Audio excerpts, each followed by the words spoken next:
विश्व बैंक ने भारत के जीडीपी ग्रोथ अनुमान में बड़ी कटौती की है। नए अनुमान में विश्व बैंक ने 22-23 के लिए, मौजूदा वित्त वर्ष जो चल रहा है इसके लिए भारत की ग्रोथ का जो अनुमान लगाया है वो 6.5% लगाया, यानी कि 6.5% की दर से भारत की अर्थव्यवस्था बढ़ेगी। पहले ये अनुमान 7.5% का था। वर्ल्ड बैंक से पहले दुनिया की कई और एजेंसियां भी भारत के आर्थिक विकास दर के अनुमान में कटौती कर चुकी हैं। संयुक्त राष्ट्र की संस्था अंकटाड ने हाल में ही अपने अनुमान में कहा था कि 2022-23 के दौरान भारत की आर्थिक विकास दर 5.7% रह सकती है। इसके अलावा गोल्डमैन, मॉर्गन स्टैनले, IMF और एशियन डेवलपमेंट बैंक ने भी भारत के ग्रोथ अनुमान को घटाया है।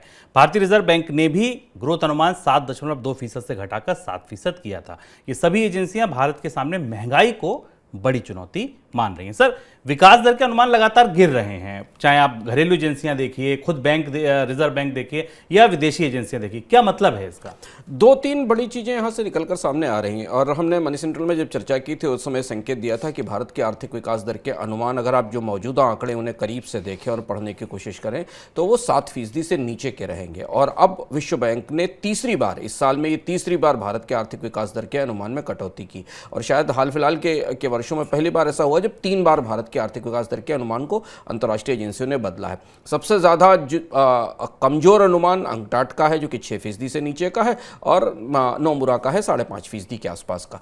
अगर आप 3-4 अलग अलग आंकड़ों को देखें, जैसे जहां से ये पूरा रिव्यू शुरू होता है वो रिजर्व बैंक की मॉनेटरी पॉलिसी आने के बाद शुरू होता है। रिजर्व बैंक ने अगले 2 तिमाहियों में 4.1 और 4% की आर्थिक विकास दर का अनुमान लगाया था। इसे अगर आप पूरे साल के हिसाब से देखें तो भारत की आर्थिक विकास दर 6.5 से 7% के आसपास कहीं टिकती है, अगर आप पहली, दूसरी, तीसरी और चौथी तिमाही के आंकड़ों को देखें।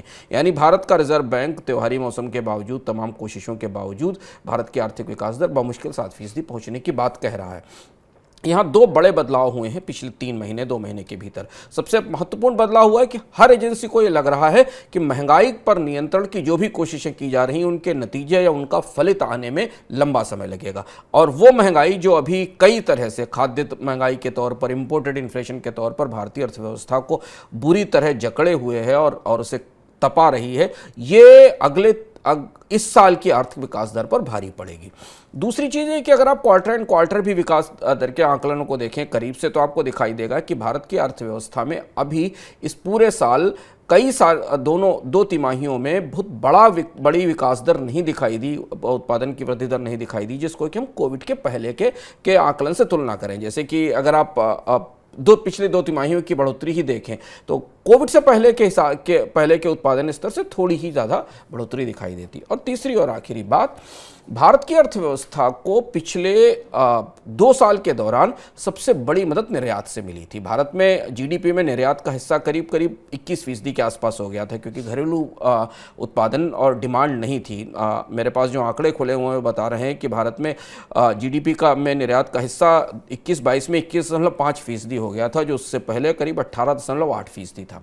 अब जबकि हम 2 बड़े अनुमान हमारे सामने हैं, एक तो अंतर्राष्ट्रीय बाजार में व्यापार की विकास दर घटने का आकलन आ चुका है जो हमें WTO ने दिया, जिस पर कल हमने चर्चा की थी। दूसरा, अगस्त के महीने के बाद भारत की निर्यात विकास दर में लगातार गिरावट दिखाई दे रही है, क्योंकि पूरी दुनिया में डिमांड श्रिंक होने की संभावना है। ये 2 ऐसे फैक्टर हैं कि भारत के आर्थिक विकास दर को कोविड की मंदी के दौरान जिस एक्सपोर्ट ने सपोर्ट किया था और जहां से निर्यात की मदद मिल रही थी, वो मदद अगले 2-3 महीनों में अब कम होती जाएगी। यानी भारत के निर्यात जो टर्बो चार्ज कर रहे थे भारत के आर्थिक विकास दर को, वो कम होती जाएगी और इसलिए भारत की आर्थिक विकास दर के अनुमान 6.5% के आसपास आ गए हैं। ये तिमाही काफ़ी महत्वपूर्ण है त्योहारी मौसम की। इसमें हमारे पास जो आंकड़े हैं वो परस्पर अंतर विरोधी हैं। PMI का आंकड़ा सर्विस सेक्टर से आता है, वो थोड़ा सा निराशाजनक है। इंडस्ट्री का आंकड़ा कमोबेश मिला जुला है। इस तिमाही के आंकड़े के बाद हम और भी बेहतर स्थिति में होंगे ये जानने के लिए कि क्या भारत की अर्थव्यवस्था इस साल 6% की विकास दर का आंकड़ा छू पाएगी, या फिर जो अंकटाड या बाकी लोगों के आकलन है 6% के नीचे के, वो सच साबित होंगे।